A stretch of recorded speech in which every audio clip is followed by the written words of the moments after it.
right, my NFL fanatics, welcome back. We got an emergency episode with the schedule release just occurring. It's the one time of the year the Bears have hope and think that they could actually I'm win I'm a game. actually seeing 11-5 realistically for the Bears, and Yeah, it was a high school schedule. I'll get a they put little out. more into this, but we're just going to talk about what we think the five most intriguing games will be just off the bat for this season. So, Corey, you want to go into how we kind of So, value those? yeah, a couple of things on how we chose 5 games to look forward to. He tried choosing every Saints one, but I wanted to. We have a lot of good games this year, but we wanted to do games that have a good storyline, whether that's former teammates facing each other, some beef maybe between players or coaches.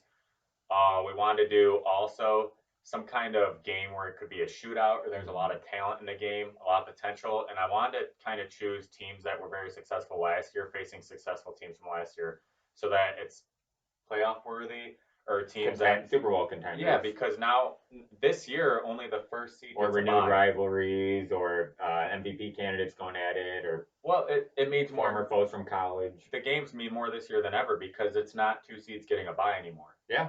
There is an extra team getting in the playoffs, but because of that, the first seed is that much more important because they get rest and home field. So, and before we get into the actual 5 games, I kind of wanted to just elaborate also the importance of the schedule. So, first off, I think it's huge for players, fans figuring out your bye week. I prefer to have it later in the season. Kyle likes week 2 after the. I mean, whoever we play, it's kind of a bye for us because we're so much. There's tiers and levels to this, and we're so much. What week do we play, you guys? Expertise week 8. That's an L for the Saints. So it's a bye week for the Saints. Week 8's a loss. Okay. But honestly, I prefer a bye later in the season so they can get healthy.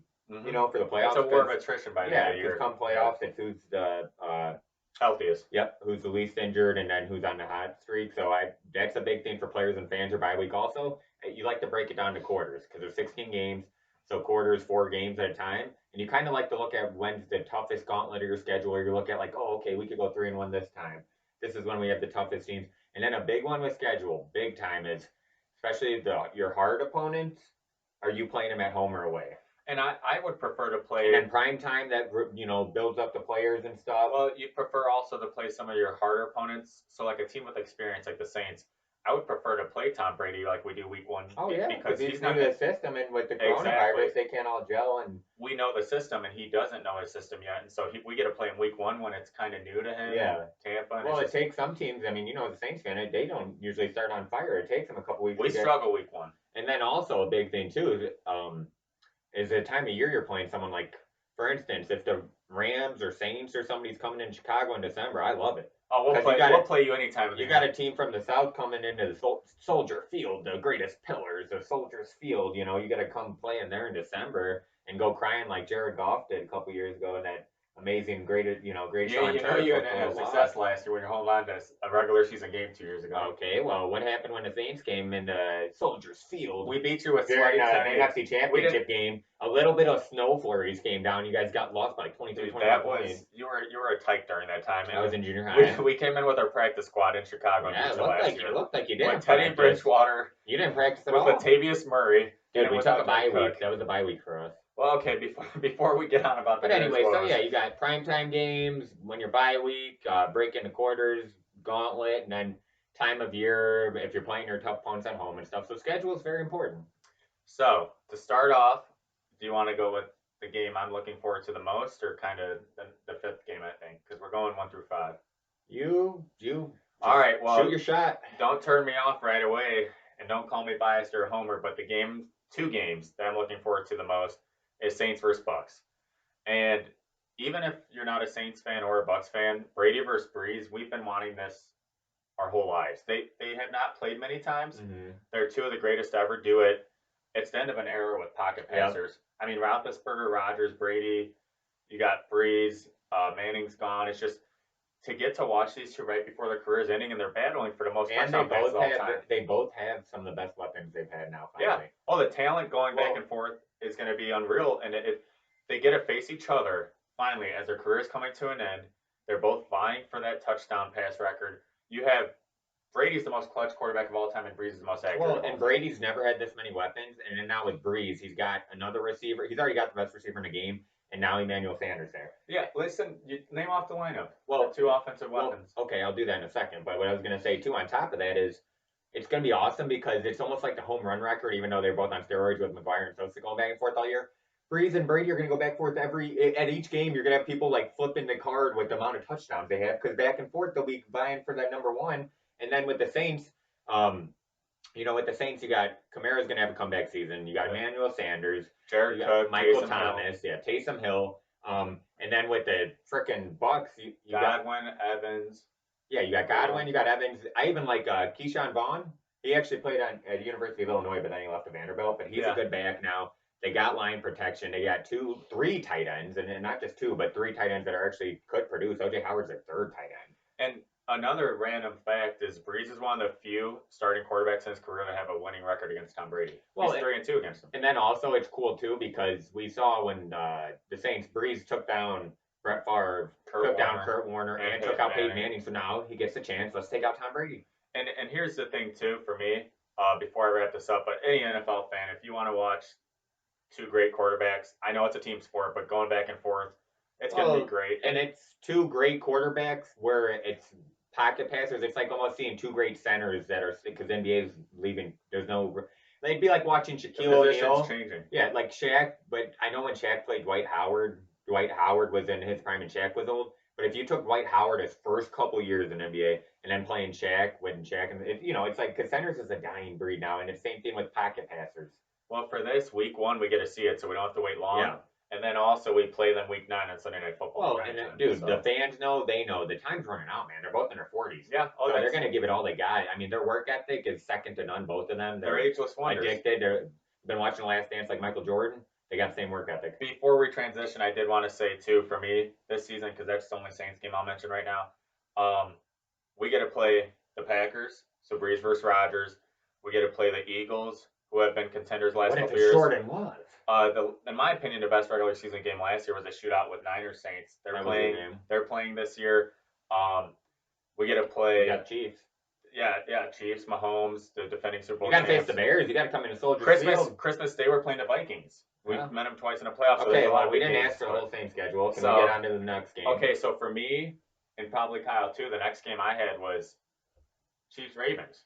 Oh yeah, they're in their own tier in the AFC by easily, and they're playing each other. I personally think the Colts will vie for that third option in AFC, but there is just those two, and then we're waiting to see who's going to take their place. The Patriots are falling off. We're thinking it could be the Colts. Tennessee, was that a fluke with Tannehill? Buffalo's getting there. But Josh Allen, is he still going to trend up? Like it's literally in Texans. Bill O'Brien's trying to go backwards. I love Houston, but I don't know what Bill O'Brien. I'm not going to ramble about him yet. Or again, should I say? But honestly, it is the Chiefs, Ravens, and there's a drop off. Like the NFC, it's more stacked at the top. It's just the Saints and NFC. Okay, I'm gonna Saints and Niners. Yeah, I'm gonna ignore that comment, but I think Baltimore. Baltimore was the best team last year. Until the playoffs. And ever since Ozzie Newsome, he did an outstanding job as GM, and then the guy he groomed to take his position, he's still working in the office too. They don't miss a draft, dude. The Ravens are flawless in the draft, and they barely had holes to fill. So them versus the Chiefs is going to be awesome because they should have been that last year. They had a tough regular season schedule last year, and they not only did they win their games, but they dominated. Oh, they steamrolled, and now they actually have receivers to throw to because that was their problem. They got behind the playoffs, and they're just a rushing team all season, and they didn't have much competition. So once they got down by double scores and they couldn't, they're used to running, it was hard to come back. I think that game's going to be awesome. It's going to be a week 3 game, Monday night in Baltimore. And what we just mentioned at the beginning of the show, there's the 1 seed's the only team getting a bye this year in the conference. So I guarantee you, with how much more talented these rosters are and how much more experienced they are right now compared to the rest of the AFC, it's going to come down to these two teams for that top seed. So this game's going to be huge. And that's what we're saying with schedule too, because home field, like he just explained, has never meant more until this year now come playoff time. But I mean, just off the top of my head, you go Saints, Packers, Seahawks, Chiefs, and Broncos, those stadiums, you never want to go play in there. Imagine them, or Patriots, getting home in the playoffs. Like Broncos have sold out. That's a big deal. Broncos have sold out home games for, 51 straight years or something ridiculous? Even with the 10 quarterbacks they're trying out ever since. That's it. You don't want to go play there, especially Mile High, too. You got to get used to the breathing there and everything. And then Kansas City's got a crazy crowd. And Bills Mafia, stand up. Like, there's some stadiums, man, you don't want to go play there. For football fans, and especially for AFC fans, mark this game on your calendar. Yeah. It's going to be an awesome game. It's on Monday night, so it's nationally televised. It is early in the season, but it will come back to haunt one of the teams later in the season. So what's the last one you got? So the last one I got is the Packers and Niners. You have to, just because they were the NFC Championship last year. So I think it's a huge revenge game because Packers got embarrassed both times. Let's be real, they got embarrassed both games. They weren't even in contention. And Aaron Rodgers is going to be on a revenge tour. Oh, Good yeah, or bad, we don't know how it's going to work out, but he's pissed. He's got a salty taste in his mouth, and the thing is too, people don't realize Matt LaFleur, yeah, there you go. He runs a similar style. He wants to run a similar style offense to Shanahan. They both come from the same coaching tree. And he's trying to do that right now, even as draft shows. I don't know what he's trying to do. But that's... We'll get to that Saturday when we talk about the NFC North. He got outplayed by his own scheme, a similar scheme last year. Like, he was watching San Francisco do what he wishes he could have done. That was beautiful. But that's a big game. I mean, two of the top NFC seeds. That was a NFC Championship game, and I thought I was watching a preseason game for the Niners. That's a Thursday night game. Clearly, I did. Thursday night game. I'm very well looking forward to that Packers Nation. Okay, well, I just figured that'd be a big game. Yes, it will. That could have playoff implications. Yes, for San Francisco. Okay, well, I'm just about. Kyle, you go on to your Okay, game. so I only get to choose two, and I'll get to my Bears one since Cory didn't think it was. Since we had an off year, kind of, we took it off last year and hibernated. Hibernation. An off year, that's an understatement. It was hibernation, my Bear Leavers. That was an off year. Okay, well, we're talking about the NFC North draft on Saturday. I'll get more into that division was a D Cory, draft. Shut up. So I have week one. Houston at KC. Why? Deshaun Watson, Pat Mahomes. What about Thursday night? Hopkins? Well, there's a couple reasons. So it's Thursday night, and it's the first game of the season. So Chiefs get their rings and everything. They've never gotten title, championship to celebrate. So the opening ceremony. And I know for all of us as a nation, they didn't win one of the first Super Bowls. The Chiefs? Yeah. Did they? I know they went to the Super Bowl. Oh, okay. Either way, but the thing is, as a nation with the coronavirus and everything, we all want live football, and this is the first actual football that counts, and it's the Chiefs versus Houston, and Houston got absolutely exposed and embarrassed last year in that second half collapse. That was pathetic. Oh, yeah. I love Deshaun Watson, dude. The guy's a winner. He's a gamer. Even if Bill O'Brien's trying to throw away like his best pieces for God knows what reason, he's a mediocre coach and a horrible GM. But either way, it's opening night in the NFL, so we're all going to be excited. And it's Deshaun Watson versus Pat Mahomes, which is he's talking about Brady and Breeze. These are the new quarterbacks that take over the league. It's the new tier of they're going to be their apparent. Like for Deshaun Watson for decades down the road, we'll be watching Mahomes versus Watson. So that's a game I'm looking forward to. People forget, before Watson got injured, he was Mahomes before Mahomes. Yeah. Remember the amount of touchdowns he threw before his first injury in the NFL? Mm-hmm. He was a stud. He still is. Yeah. So I'm looking forward to that game, and then I'm also looking forward to what week is that? Week 14. Stand up, Bills Mafia. I don't even know if they had a primetime game last year. I think they were like the only team to not get one originally last season. But the Steelers are coming in on Sunday Night Football, and that's week 14 of the season. So playoff implications on the line. I believe in you, Bills. I think you guys will win the AFC East this year. Steelers, I think you guys will get second, but get a wild card. Well, Roethlisberger needs to get off the couch. Oh, he's doing a Santa Claus program. What is his diet? He's doing Santa Claus program, I swear. I mean, he's just seeing how big he can get his stomach and his beard. If I saw him... The guy's got all the talent in the world. That guy could fling a football like... If I saw him on the street, though, and he said he was an NFL quarterback, I would laugh. I didn't know who he was. He does not look like an athlete. I don't want to hear work ethic out of his mouth because he's relying on talent. He's a Hall of Famer. But Steelers, you have great defense and Big Ben. Like I said, he almost made the playoffs. His workout is the couch, the buffet, the TV, and Santa Claus, but he gets the job done. Well, and this is a big turning point, kind of like you said, for Buffalo. Yeah, is Buffalo are they ready to take the reins finally? Are somebody going to take it? New England's giving them a chance. That's what I'm saying. They're leaving it open. Give them a chance. So, and those are two great defenses, man. Two top 10 defenses. So Bills are going to be ecstatic. Those fans, they know this is finally their time. They get a prime time game. Steelers are coming in wanting to rebound with Big Ben back. So I think that's going to be an amazing game because I think it's both playoff teams. It's Week 14 playoff implications. So those are the 5 games we have.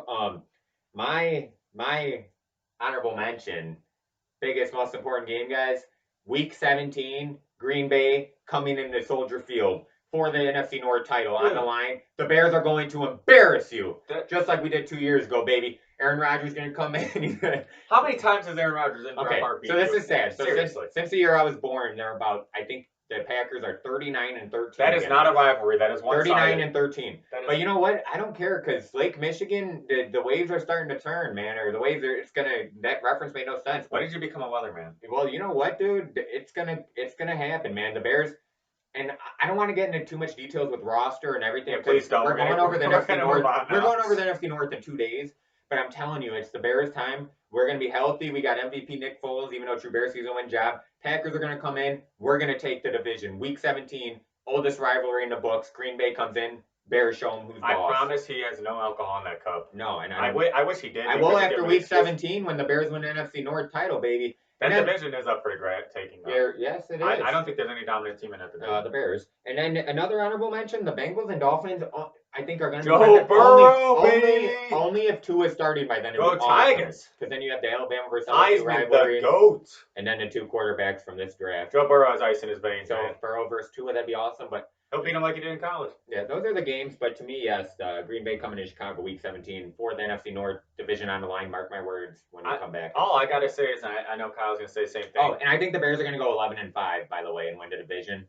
I'm just excited for football. Same, yeah. This is awesome. I think all sports fans right now, every fan base. It's like the draft. Everybody could be like, we're going 16-0, yeah, Super Bowl. Yeah, hey, we're all undefeated right now, guys. And we will be. Yeah, yes, the Bears will be.